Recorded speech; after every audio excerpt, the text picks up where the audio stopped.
Hello and welcome to the Supernatural Fandom track at Continual.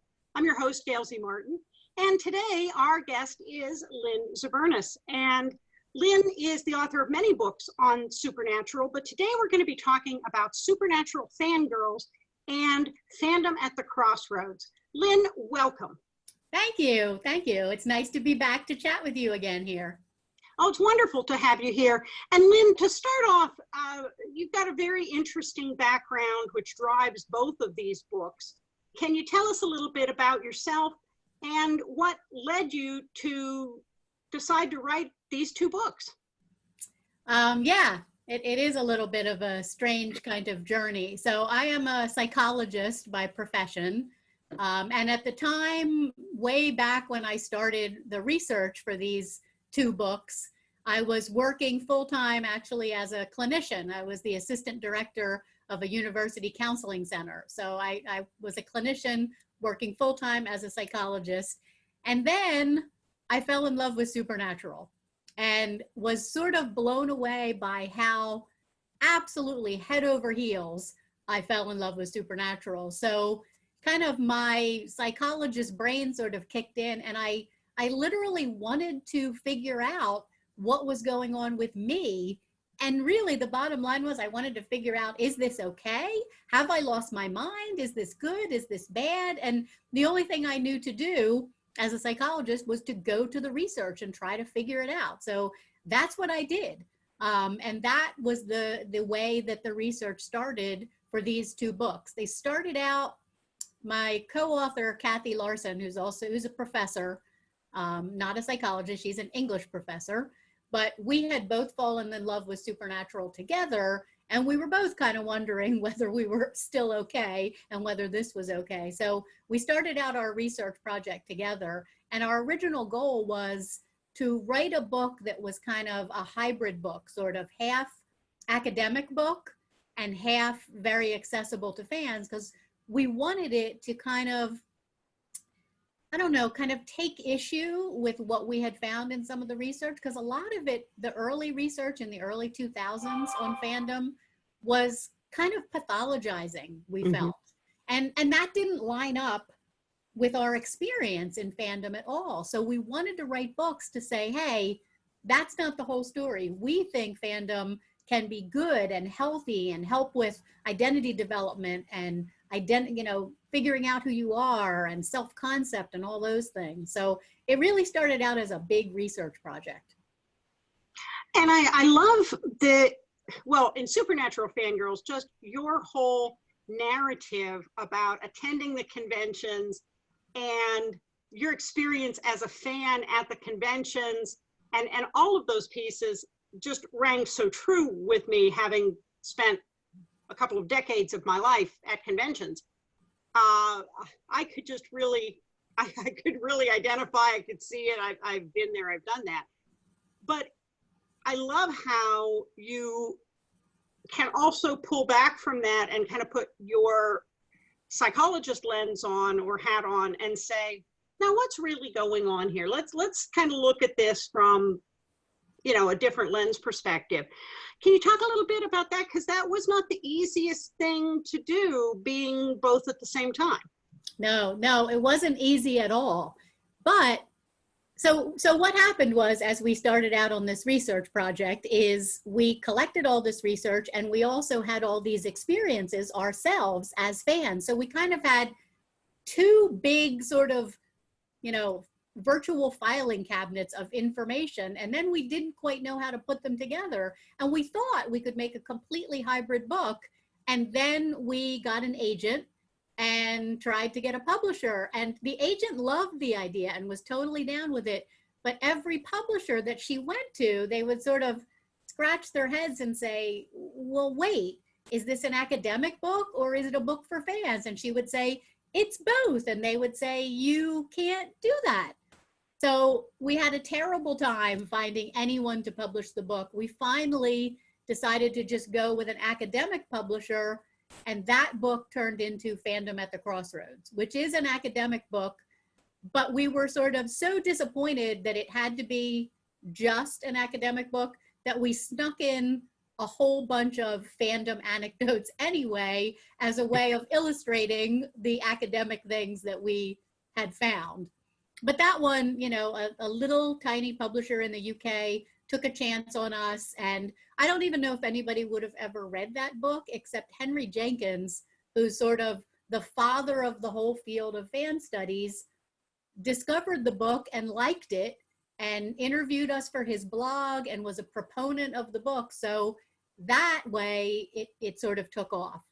But we still felt like we hadn't really told the rest of the story. And at the time, I remember I'm friends with the film writer and director M. Night Shyamalan, and I was sort of telling him about the dilemma and, you know, what are we going to do with this book? And he said, you're going about it the wrong way. You need to tell your own story. That's the compelling story. You can, you know, buttress it with the research that you found, but you've got a story that's a compelling story that everybody else who is a fan, and he identifies as a fan, he's a huge sports fan. So he said, that's the story I want to hear. Write that story, put yourself back in the story. Now, as an academic, you do not do that. You do not put yourself in the story. So Kathy and I were just sort of like, I don't know if I want to do that. I don't know if I, you know, it eventually became a memoir because it is our sort of wild and crazy road trip through fandom. It reads like a novel, like it's not true, because so many incredibly weird and crazy and unexpected things happen to us, but it actually is all true. It's actually a memoir. So that's the weird origin of Fangasm, Supernatural Fangirls. I think one of my favorites in there, and you recap it also in Fandom at the Crossroads, was that first interview you did with Danielle Harris, who later becomes Danielle Ackles, and the whole trying to coordinate it with Jensen and getting frog marched out by the men with no necks. Oh my God. That was, at the time, that was like a traumatic experience because she had said through someone else that we had met that she wanted to do the interview. But then when we got there, this was a long time ago, our cell phones did not work in the convention center. So we had no way to contact her. And I made the mistake of, in a photo op, saying to Jensen, we're trying to get in touch with Danielle, like we're supposed to do an interview. I was literally trying to conduct business in a photo op because I didn't know any better. Of course, you can't do that. So instantly some big giant guy with no neck swooped down on me and just bodily like marched me out of the room. I thought they were throwing me out of the convention. I was like, oh my God, that's it. It's one of my first conventions. I'm never coming back. They're never going to let me in again. I was horrified. But then Jensen, to his credit, very, very responsible person that he is, did go tell Danielle, and she came and found us. So that really says something about the two of them. And then the same guy that frog marched you out escorted you back to the secret backstage rooms where you did the interview. It was completely unreal. When Danielle came to get us, we were still sort of like, oh my God, we might be getting kicked out. What's happening? What's going on? And she was like, come on. And we were like, oh, I don't know. I don't know if we should be going with you. What's happening? And then when she started taking us backstage with this big, intimidating man, I really was still, I probably was white as a ghost because I was still convinced, oh no, it's that guy again. Now he's going to see me trying to get into the green room. I'm really going to be in trouble. But of course, then he was just there to say, come in, ladies, have a seat, have some food. Yeah, I don't think they're going to kick Danielle out. So you were probably safe. No, they did not. They did not. Yeah, but that's why Fangasm Supernatural Fangirls doesn't read like a memoir. It reads like fiction because truly ridiculous things happened to us along that entire journey. And a lot of it was because we were completely awkward at trying to decide who we were at any given time. Could we be fangirls Could we also be researchers? We weren't comfortable with that. And I think our awkwardness just landed us in some crazy situations. Well, it did, but it also made for some very genuine situations. And I think the fact that you didn't have the slickness of a traditional journalist or media person lent a lot of ability for readers to identify with what you went through, because it's much closer to the norm for regular people than it is for somebody who's got a press pass, you know. Oh yeah, yeah. We were not. We were the antithesis of smooth. Let me tell you. I think we managed to mostly hang on to like a semblance of professional because, you know, I was a psychologist. She was an English professor. We were used to being kind of professional, professorly, whatever. So we managed to hang on to that. But as far as journalistic smoothness, oh no, no. Well, and I love how in both books you touch on something that I think doesn't get talked about enough, and that is women and fandom and the cultural constraints around what women are supposed to like and participate in, especially as it applies to their age, their expression of sexuality, or just their exuberance. You know, the thing that struck me reading both of your books as well as Conventional Wisdom was that our culture, maybe Western culture, has these safe places where you're allowed to be a really exuberant fan. And those are usually sports arenas, rock concerts, and religious festivals or holidays, or if you've ever been to a tent revival, that kind of is the same experience of you're allowed to feel all the feelings big. But otherwise, and those are all male driven and male dominated and very patriarchal spaces. Mm-hmm. Women are allowed to have those, you know, be exuberant if they're properly chaperoned. Yeah. Yeah. And so I loved your insight on fandom as a place where women are exploring that exuberance without those constraints, and outer society doesn't really know what to do with that. No, and what we found is that our society and many societies are really intimidated by that. You know, that there's something frightening about women who are unabashedly passionate about something, whether it's in a sexual way or just in a I am joyous about this way. All of that passion somehow seems kind of unbridled, and what's going on over there? We can't contain this, and it's scary. If we can't contain a bunch of women, oh my God, what might possibly happen? Yeah, that's something that we didn't really realize until we started doing the research and we started talking to people. And especially at that time, you know, when we started researching, it would have been 2007. So that's 13 years ago now. And there was a difference in fandom even between then and now, in that within fandom communities, which the communities that we landed in for Supernatural were largely communities of women, the online communities.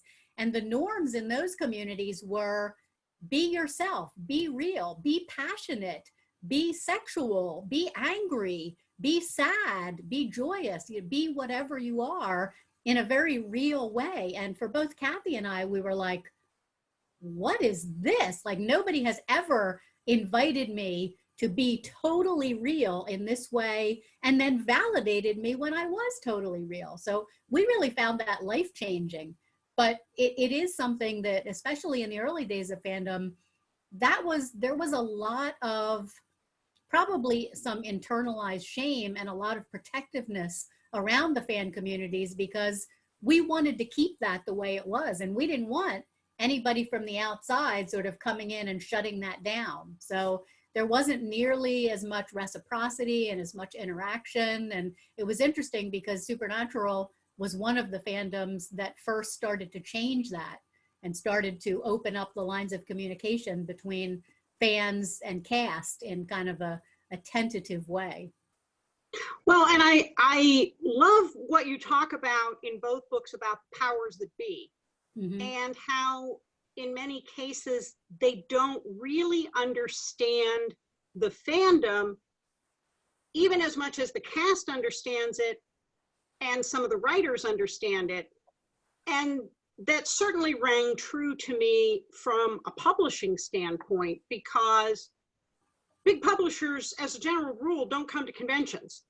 So I'd go back to my editor or my publisher and say, seriously, I think this is really going to fly because all these things happened at these conventions. And they go, no, well, they've never moved out of their desk in New York City, but they, they knew fans and they didn't. And I thought that was a really interesting insight. Can you say more about that? Yeah, I mean, that was a really interesting insight for us too. And it took us a while. We started out thinking that the quote unquote, the powers that be included the actors. And I think our biggest understanding as we got into the research and experienced more and more of it was, oh, it's not the actors who have the power. They're also on the strings. They're not the ones who are calling the shots. They are the ones who are interacting, especially for Supernatural, in a more genuine, organic way with the fandom. So they're starting to understand the fandom, whereas the powers that be in whatever, whether they're in publishing or film or television or whatever, are at their desks.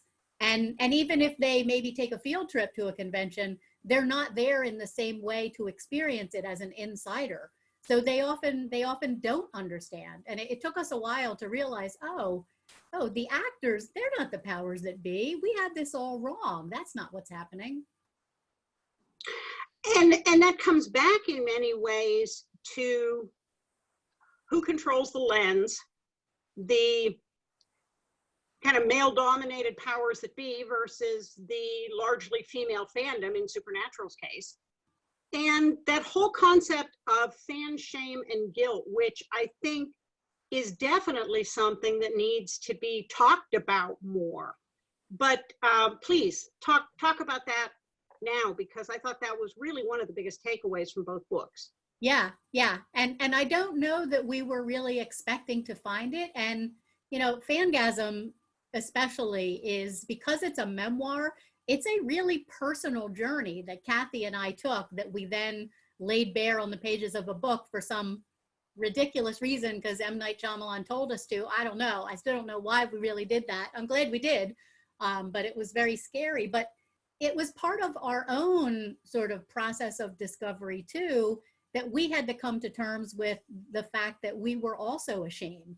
Nobody really wants to think that about themselves. And I think, at the age we were grown women, we had families and kids and jobs and careers, and we kind of thought we'd arrived and, we had thrown off things like internalized shame, but no, there it was. And so it was a process of having to discover that and sort of see that in ourselves before we could then start to push back against it. I think the really hopeful and positive thing that I've seen from studying fandom over 15 years now is that shame about being a fan is getting less. It's getting less across the board for both males and females, I think, but we studied it mostly for females because it's always been a little bit different for women. Younger people who are coming into fandom now are like, what do you mean? You're like, what would you be ashamed of? There's nothing here to be ashamed of. Oh, I'm so sorry. That's the house phone ringing. Okay. Please ignore the strange ringing in the background if you're watching this. But I think that's really hopeful that it has started to get less. And I think younger fans, especially who didn't come into fandom at a time when they felt that, like, don't ask, don't tell, don't talk about fandom, don't let anybody ask about fandom. They don't understand that. And I think that's a really good thing. I think that's a hopeful thing about fandom and something that I've seen evolve over the years. I think it definitely has changed. And I know I have seen not only younger fans, but also just as we've sort of won the geek culture war in terms of all the blockbuster movies being from comics, and sci-fi and fantasy, it's harder and harder for somebody to say, oh, you like that stuff? What? You mean that $10 billion movie that was a global bestseller? That's the one you're trash talking? Do tell. Yeah. You know, there has been a lot more ways to push back on any of that. But you're right. Nobody has ever really fan shamed guys in approved fandoms like sports teams. Yeah. You want to drop thousands of dollars for a 50-yard line season pass. Yeah. And drive hundreds of miles to have your gridiron lunch with the coach. Yeah, and you can paint yourself half green and half white and wear a weird thing on your head, and you know, there's all kinds of things that's one of the first things that really struck us. Like, wait a minute, why can you do those things? Those things are the same things and they come out of the same impulses. Why are those socially acceptable, but me screaming at a supernatural convention or Comic-Con is not acceptable? Like, where's the difference here? Well, and the same thing is true at a rock concert. If you go to see one of the classic rock bands and buy the albums and get them autographed and buy the t-shirts, and there's an unbridled, not only exuberance, but a sexuality that goes with those concerts that is perfectly okay in that setting. I think it's less okay than that. Even that is less okay than the guys going to the sports events. You know, certainly there was tons of shame around like Beatlemania. I mean, that is before my time, but back in the day, and there's still, you know, women who like BTS or women who like the Backstreet Boys back in the day or whatever. There's still shame around that, I think, for things that are perceived as female-centric music fandoms. But less than if you're a Supernatural fan, I guess.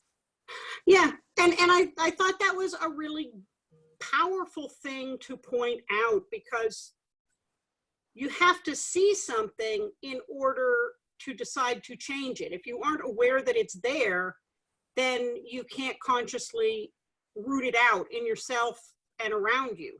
Yeah, yeah.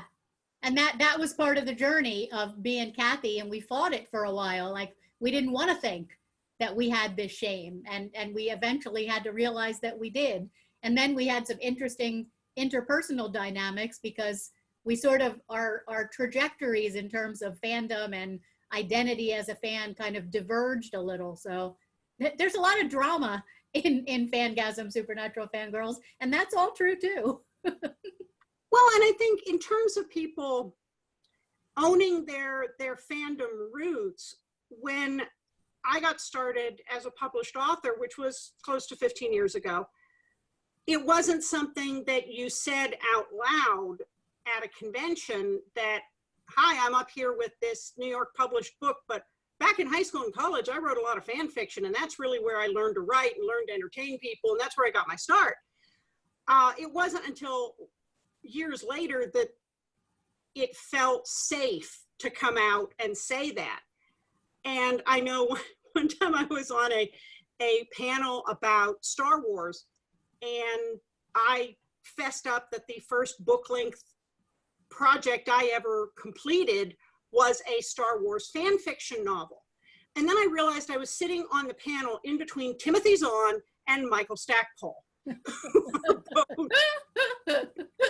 Times best-selling Star Wars tie-in fiction authors. Oh, well. Fortunately, I've been buddies with both of them for years, and Tim just looked at me and said, yeah, we all are. Don't let it bother you. I mean, there's no difference between tie-in fiction and fan fiction except the way it's published. And that they get paid for it, yeah. Exactly, yeah.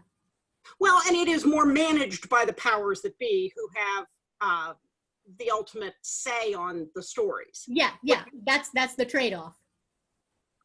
But yeah, I loved that part in both books. It was painful because I could see it being true about the shame and the guilt, but I agree, we're making progress.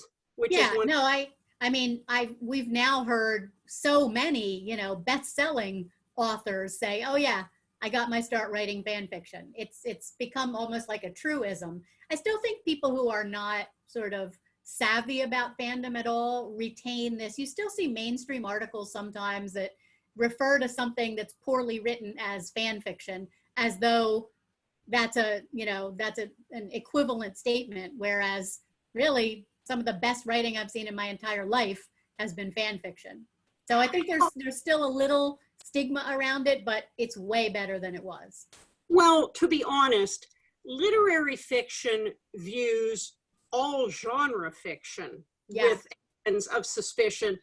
Even the people who are, best-selling authors in genre fiction, oh, well, you didn't write something terribly depressing about real people without any magic. It's not legitimate. Yeah, so that's true. I mean, the whole high culture, low culture idea will never go away completely. No, we're pretty used to that, but I go back to the fact we won the movie wars. Yeah, So, yeah, agreed. And I think something that really ties into that whole, how do the powers that be see fans, how do fans see themselves, that whole shame and guilt piece comes into how fans are portrayed. And there's really been an arc of that, even in Supernatural. Mm-hmm. Yeah.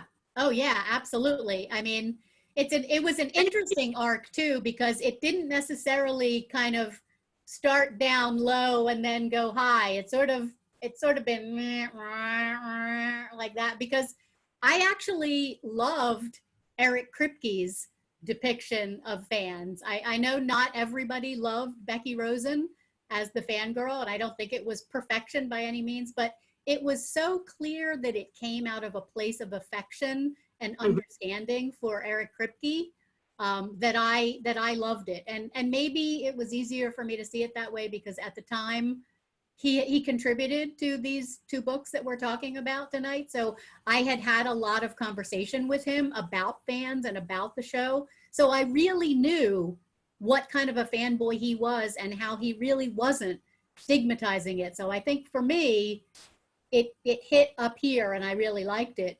But then once Kripke wasn't writing the character anymore, when she came back, I hated the way they brought her back and what they turned her into. All the affection for that character, the character of the fangirl, was gone, just obliterated. I was crushed by that season 7 episode. But then along came Robbie Thompson and wrote Fangirls in a different way. So now I feel better again. Yeah, I mean, when we first met Becky in the Monster at the End of This Book, in the Carver Edlund episode, and then in The Real Ghostbusters, where Sam and Dean get tricked into coming to a supernatural convention, she's, a little crazy for them, and she's got a tremendous crush on Sam, but it really isn't a negative portrayal. She's just, really into this. And she saves the day and she walks away in a relationship with the creator, AKA Kripke. Like, you can't be more affectionate than that. No. And then you're right, when we come back to season 7, Time for a Wedding, and she roofies Sam and, forces him into this sham marriage, and, poor Sam, there he is again, yeah, it was really loathsome. But then I hated it. And I hated in the end what they had to say about her, the disparaging, it was like, you have no redeeming quality. Oh my God, that episode doesn't exist as far as I'm concerned. It was very much like Stephen King's book Misery, where you've got the super obsessed fan who's gonna basically kill the writer. Yeah. And yeah, I thought it was really, it's never a good look to make fun of the people who are paying for what you create. Especially without any, if you want to do, we're making fun of you, we're making fun of, something like a lot of their meta episodes sort of make fun of everything. They make fun of themselves, they make fun of the fans. That's great. That season 7 episode was just pointed. We see you, we think you're weird, we don't like what you do. You're going to be ruined in the end. But then we have seen Becky get a redemption arc. Yes, finally. Yay. So she stands up to Chuck, and she's got a husband and kids and a career, and she's writing for herself. And she tells him off even after she finds out he's God. Yeah, no, I love that they did bring her back, because leaving her where she was with season 7, Time for a Wedding, would have been terrible. And I love Emily Perkins. Emily Perkins is absolutely awesome. We've had some great in-depth conversations about this kind of stuff. Her partner is a fan studies scholar, a media studies scholar. Like, she is awesome. So I was so happy for her too, that she got to come back. Well, and then we also saw a fanboy, especially in mint condition. And I loved how they handled, we just watched that last night in the Supernatural group. But I loved how they handled both the girl who ran the comic book shop and the guy who ended up being the unlikely hero, because even though the other guy wasn't, you know, maybe the best person, hey, he's my friend and you're going to have to come through me to get to him. Yeah. And Dean, fanboys, and actually Dean is the biggest fanboy between the two of them, I swear. And he always has been, but they made it overt in that episode. I love that episode. I think that was my favorite episode of the whole season, or maybe the second favorite episode of that season, because yeah, again, that was sort of an affectionate poking fun. And it was also kind of, I mean, a lot of the people who write for the show identify as fans themselves, fanboys themselves. And I think that came through in that episode. It did. And, you know, we've seen Dean be a fanboy so many times when he references Finding Nemo. I'm not going to apologize for loving that fish. And he quotes Lord of the Rings. And, you know, Sam usually calls him on it, but even there, it's like, hey, wait, I thought you always said I was the nerd, but you're apparently remembering all the lines. Yeah, yeah. I mean, I think Dean is, you know, Dean is such a complex character, but Dean is embodying some of that shame and stigma that we talked about that's not completely gone. He absolutely is a fanboy, but, you know, in his definition of masculine cool, it may not include that. So he's still got kind of an internal struggle going on. Well, I think when we're talking about the powers that be either laughing with us or laughing at us, I always think of the movie Galaxy Quest, which I don't know if you've seen it, but a long time ago I have, yeah. Yeah, versus The Big Bang. Galaxy Quest is, to me, a very loving letter to the fandom. If you have ever been to a Dragon Con or a Comic Con, you're sitting there going, I know those people. I am those people. Yeah. Wait, that, you know, and it never felt like it was punching down. Yeah, agreed. Big Bang was smart and clever, but I always felt it was the cool kids still punching down at the nerds. They just made the nerds punch each other. I didn't really watch that. That's why I never got into the show, because it always had that edge to me. And others, you know, may not have taken that away from it. But what I watched of it, I always felt, oh, they're not really laughing with us like they were in Galaxy Quest. Yeah, and you know, it's hard to even spell out what that difference is, but you know it when you feel it. Yeah, absolutely. You definitely know when you feel it. And that kind of comes back to what you had talked about earlier, where some of the original early fan studies looked at fandom from a way that kind of pathologized it. Oh, yeah. And instead of looking at it as something that could possibly be genuine and even therapeutic. Mm-hmm. Yeah. I mean, one of the first things we ran into was the original research on parasocial relationships, which, you know, an entirely one-way relationship where one person feels like the other person knows who they are and feels something for them, but the other person doesn't know they exist. It was a very sort of negative, pathologizing way to look at fandom. It completely ignored one of the biggest benefits of fandom, which is the whole idea of community. So it painted fans as kind of sort of semi-delusional people, you know, sitting in their basements, looking at pictures and just making up fantasies about someone, which looking at pictures and making up fantasies about someone, nothing wrong with that. But when I read that research, I was like, I haven't met anyone who is delusional enough to think that Jensen Ackles is about to call them up and ask them to marry him. Like, that's not what this is about. Nobody's out there doing that. And where's your research about what it does for people to be part of a community where they can be themselves and that encourages their creativity and their identity exploration? Where's that? And that was nowhere at the time.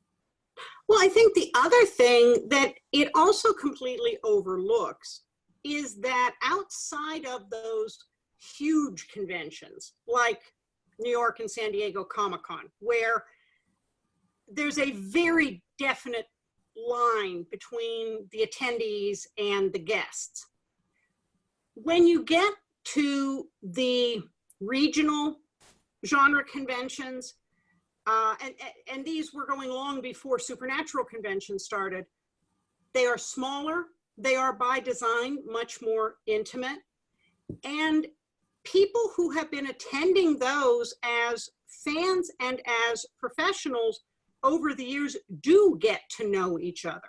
Yeah. Friendships do start up. People who, people actually get to know their favorite authors because they're small and intimate gatherings, and the big lines and the men with no necks aren't there.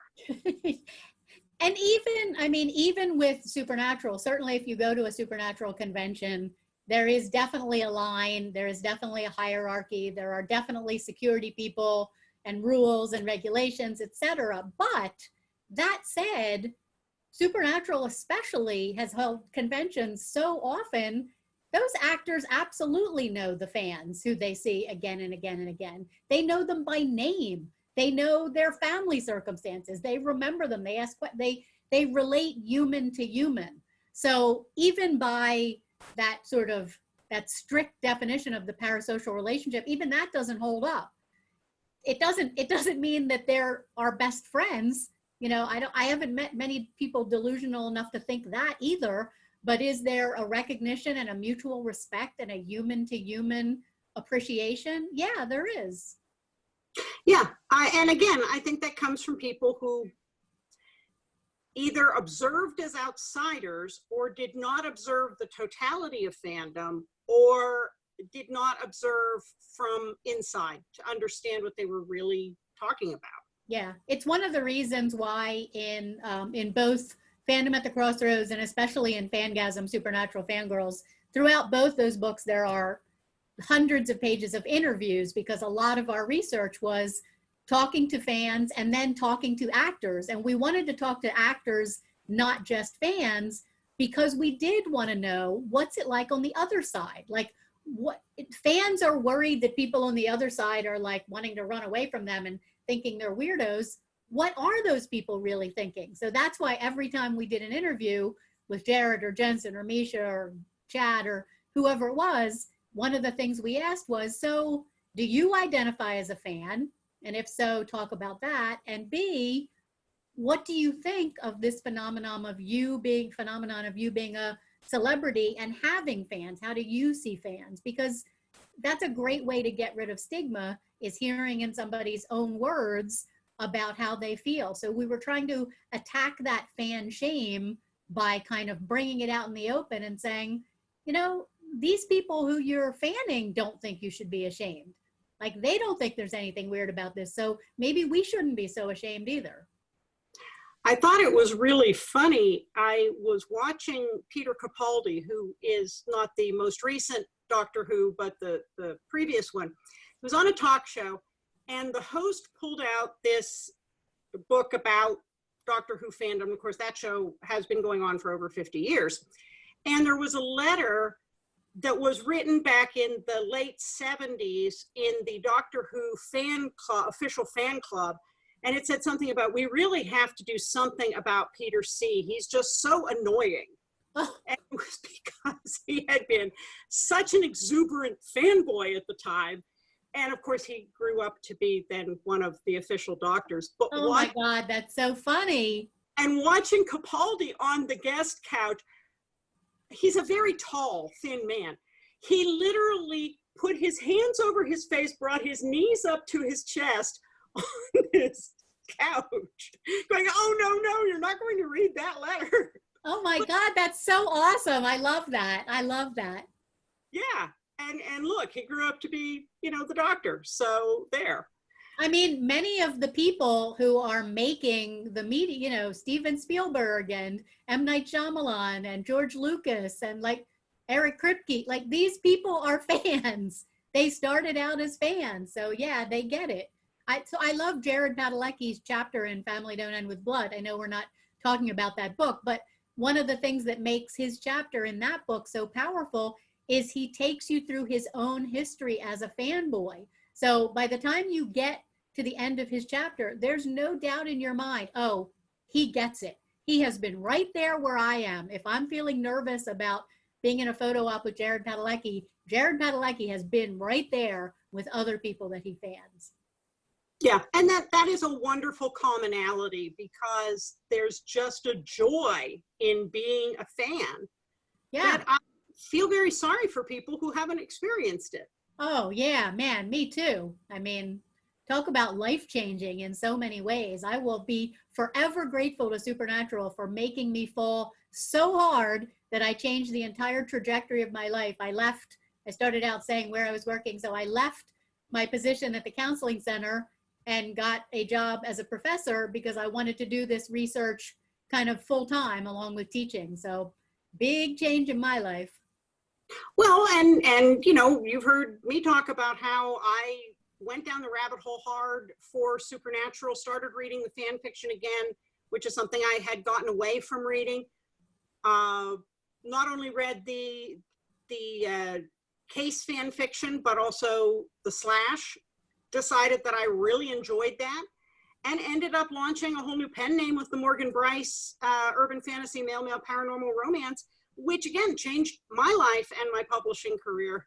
Yeah. So yeah, which brings us to two other things, which is slash and the whole idea of hurt comfort, which are big fan fiction pieces and also things that fans often feel they need to hide a little bit about, or they're not comfortable. They've been made to feel not comfortable. Yeah. Still, I think still. Again, I think less, but I think still. That's one of the first things that I discovered when I fell into Supernatural fandom. And honestly, I was sort of like, what is this? Like that, it was just like a whole new thing. But there was a lot of shame around it. I think there definitely is less. But what's happened now is that shame around something like slash, reading or writing slash, has sort of translated into, well, you can write it about this because somebody deems that this is okay to write about, but you can't write it about this because somebody deems that this is not okay. And there's all kinds of ephemeral rules of what is okay and what is not okay, which really kind of smacks of that shame being brought back. And the reason why a lot of my psychological research about fandom and about fan fiction, the reason it was so healthy for people was because there wasn't that kind of censorship and there wasn't that kind of shame that people, it's, as a psychologist, we use narrative therapy all the time. This is how people make sense of their life. This is how people work through their life and the stuff that they've been through, is by writing. So fan fiction was just this unbelievably fertile ground where people could write whatever they were compelled to write, whatever they were inspired to write. And some of it, other people would be like, oh, no, that's not for me. And that was always fine. But there were always other people who were like, oh, yeah, this is for me. This speaks to me. Maybe my life has been like yours. Maybe there's some reason why this speaks to me too. Same with hurt comfort. There were a lot of people writing hurt comfort who frankly had a lot of hurt that they had to work through. And hurt comfort is really just self-narrative therapy. It's working through that hurt and bringing yourself to the comfort place where maybe in real life you never had that comfort. Same with slash. Maybe in real life you never were able to have a relationship that really was a relationship of equals, or maybe it took you a long time to get to one. So writing about it and exploring it and making it problematic so that you can maybe someday get to the unproblematic, that's really therapeutic. So I hate seeing that. I feel like we had a shift of like shame going down, down, down, down, and now we've got shame going back up a little bit, which is kind of disheartening to see. Well, it's interesting because I've gotten to know a lot of authors in the non-fandom published male-male romance area. And I often refer to Supernatural as the show that launched 1,000 ships, ships in quotation, because I swear 80% of the published male-male romance authors are Supernatural fans and kind of found their way to original fiction through that. Oh, really? That's so interesting. Oh, and we drop all these Easter eggs for each other in the books, you know, whether it's somebody driving a Black Impala or just a little phrase here or there. I'll ping somebody and go, "You're a fan, aren't you?" Yeah. So we actually intentionally dropped some of those Easter eggs in there for fans. With The Hurt Comfort, I think it's really interesting. I saw a discussion about whether or not people would start writing the pandemic into their fiction. Mm-hmm. And it was particularly on the romance side. And some people were like, oh my gosh, you know, I never want to think about this again after we're through with it. This is just traumatic. And other people were saying, you know, this is how some people deal with what's traumatic, mm-hmm. by putting a character through it and they triumph, and therefore either reader can triumph. And I've seen that in so much Supernatural fanfic. You know, Dean is a brittle diabetic. Sam loses a leg. You know, yeah. All these chronic conditions, and it's somebody working through that, and other people work through it with them. There's a healing process there. Absolutely, absolutely. I mean, it goes back to what Freud had to say about mastery and our drive for mastery and control. And when you're faced with circumstances in your life when you have no control, being able to write and control the narrative of what happens is tremendously therapeutic and hopeful. And the same discussion going on in fan fiction circles, by the way, and about whether or not to, it depends on sort of where you are in your processing of the pandemic. Like, I don't think I could write about it right now. It's too open and raw and sort of fresh for me, but probably someday I will want to. Well, we had Croatoan, so, you know. Yeah, Supernatural's already written about it, yeah. Well, and there are a fair number of pandemic fanfics out there. Oh, yeah. For COVID. Aca-fan is a whole genre of fan fiction, so, you know, that's been around for a long time. I should go back and reread some of those, as a matter of fact. That would probably be therapeutic. Oh, well, once again, the time has gone by so fast. Oh, gosh. I know we're going to be talking again because there are more books to discuss. Yay! Yay! So thank you again, Lynn, for being with us. Tell us where people can find you online and find these wonderful books. You can find me online at all social media as Fangasm SPN. I also have a website, fangasmthebook.com, and you can find actually these two books that we're talking about tonight, Fangasm Supernatural Fangirls, thank you John Barrowman for that title, and Fandom at the Crossroads, both on Amazon. And you can find my newer books, Peace When You Are Done, There'll Be Peace When You Are Done, let's get it right, and Family Don't End with Blood at the website peacewhenyouaredone.com. Awesome. Well, thank you so much, Lynn, for being here, and I look forward to talking about more of those books soon. Me too. I'm your host, Gail Z. Martin, and you've been here with us on Continual for the Supernatural Fandom track. Stay tuned. We're going to have a lot more good stuff coming up soon. Thanks for being here, and I hope to see you again soon. Bye.